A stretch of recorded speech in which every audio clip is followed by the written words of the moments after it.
ஒரு ஜென் குரு வார்த்தைகளை கவனமாக கையாள வேண்டும்.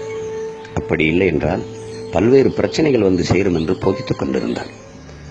அப்போது ஒரு சீடர் எழுந்து, குருவே, நான் கடவுளாக வேண்டும் என்று கத்துவதால் கடவுளாகி விடுவேனா? அல்லது நான் சாத்தானாக வேண்டும் என்று திரும்ப திரும்ப கத்துவதால் சாத்தானாகி விடுவேனா? வார்த்தைகளுக்கும் செயலுக்கும் சம்பந்தம் இல்லையே என்று கூறினார். உடனே குரு அவனை பார்த்து, முட்டாளே, உட்கார் என்று கூறினார். சீடருக்கு கோபம் வந்துவிட்டது.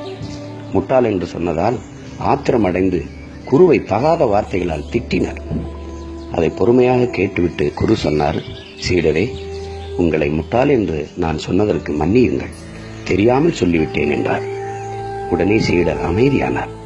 அப்போது குரு தொடர்ந்து சொன்னார், பார்த்தீர்களா சீடர்களே, வார்த்தைகளை சரியாக உபயோகப்படுத்தாத போது எனக்கு வசைமொழி கிடைத்தது. அதே வார்த்தைகளை சரியாக உபயோகித்த போது இங்கே அமைதி நிலவுகிறது. இதுதான் வார்த்தைகளின் வலிமை என்று கூறினார்.